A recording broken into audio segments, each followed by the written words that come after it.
So the lady at the rental desk at LAX pointed and said, "There's your Mustang." And I replied, "I've just spent 4 days in a Mustang. I don't suppose you've got a Camaro, have you?"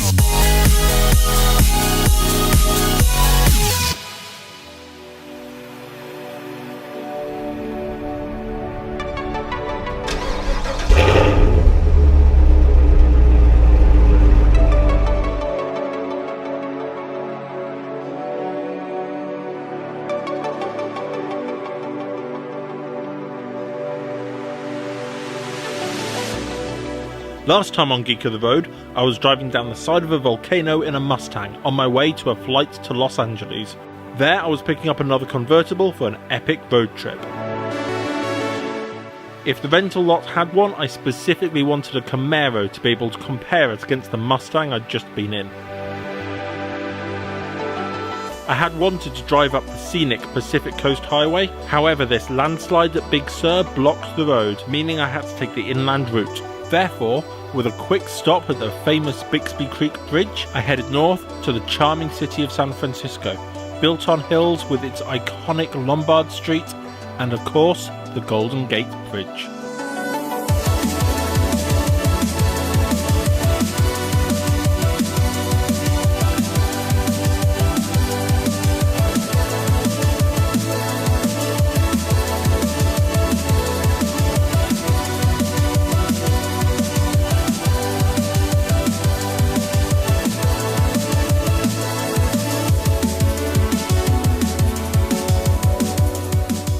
Of course, the Camaro is not meant to be a city car, so I headed east and followed the route of the Yosemite River, through diversions for another couple of landslides, and into Yosemite Valley itself on Memorial Day weekend, one of the busiest of the year. The valley is essentially a temple of granite with sheer rock faces on both sides, very popular with climbers, and especially in the springtime, snowmelt produces really impressive waterfalls. A couple of hours drive round to Glacier Point provides incredible views of the valley from above, and also a great place to watch sunset on the famous Half Dome. Just be careful on the road. Half a day's drive south is Sequoia National Park, home to literally the largest trees in the world. And the southern route out is a beautiful, twisting, scenic route down through the mountains.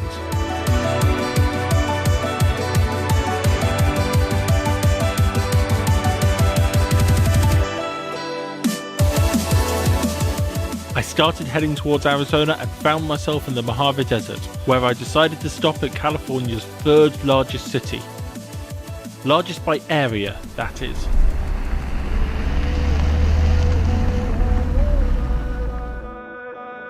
Welcome to California City, and specifically Evelyn Avenue. And if you don't believe I'm in the middle of the city right now, go and look it up on Google Maps. Because this is a city they essentially forgot to build. They laid it all out, they planned it, they've named every single street, and there are supposed to be houses behind me, and they never got round to building them. Tom Scott did a great video about this. Click up here to have a look at that, and we'll go talk about the car.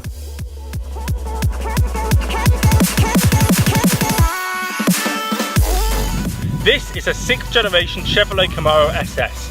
It's got a 6.2 litre V8 engine in the front, producing 455 brake horsepower, 455 pound-foot of torque, and at 1,670 kilos, it's pretty fast.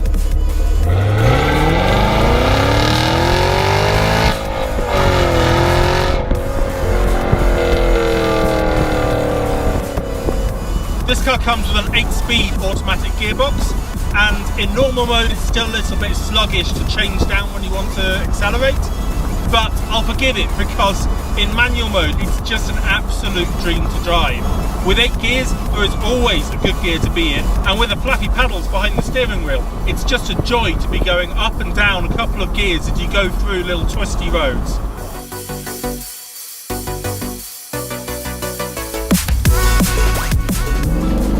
Whee! The other neat trick this car has is it can turn off half the cylinders in the engine, making the V8 into a V4. And it does that whenever it thinks that it doesn't actually need the power of the V8. So when you're cruising down the freeway, for example, you may well just be running on 4 cylinders, but you'll be saving fuel at the same time. So very clever little system. One thing this car does very well is inspire confidence. Once you get used to how wide it feels, at least compared to the European and Japanese cars I'm used to, it just begs to be thrown around some twisty corners or blasted in a 0 to 60 dash off the lights. The traction control is subtle and unobtrusive, which means this car is still an easy drive over such a long trip. However, if you turn it off, the beast under the hood is quickly revealed. And now I had to press on east towards Arizona. With hundreds of miles to cover, I drove on into the night. The Camaro comfortably ate up the miles, while I wondered if my next destination was really going to be worth this long journey.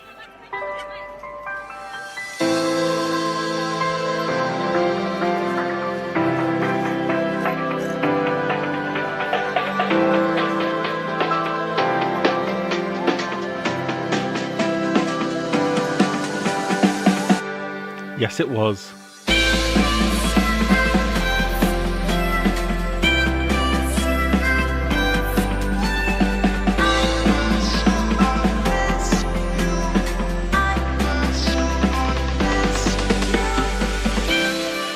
No picture had prepared me for the scale and the majesty of the Grand Canyon.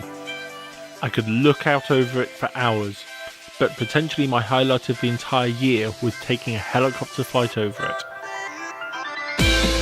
Alas, the end of the road trip was drawing near. I doubled back on myself heading towards an airport, with the thought in my mind that had I done this in the reverse order, most of the trip would have felt like an anticlimax compared to what I'd just seen. So after 2,200 miles, I'm in Las Vegas at the end of my trip, and it's been pretty epic. I mean, it would have been a brilliant trip in any car, but given the choice between the Mustang and this, I think I'd take the Camaro. It just seems to outclass the Mustang in pretty much every way. With the exception of trunk space and fairly pathetic sun visors, everything feels better built. It feels like it wraps you up better as a car, it handles better, the dash is better integrated, and as a car itself, even setting aside the differences in performance, this just feels like it holds the road better, it's more fun to drive, it's just that little bit more predictable. And it would be unfair to compare the locations in quite the same way that I've compared the cars, because Maui's just a small island, whereas California, Nevada and Arizona make 3 pretty big states. However, in terms of driving roads, Maui might actually win. The road up to the volcano was just stunning, but that will be to do a disservice to the roads in and out of Yosemite and Sequoia and the Pacific Coast Highway. All 3 very beautiful, very interesting roads in their own particular rights. And when I look back over the last 10 days, there's a difference between here and Maui. In Maui, the car and the Hana Highway in particular, they were the event, they were why I was there. Here, the car and the roads, well, they were just a very good way of getting from one amazing place to another. And so my journey comes to an end. Thank you for joining me on Geek of the Road, and don't forget to subscribe, because next time I'll be back in the UK and I'll be working on my own cars again.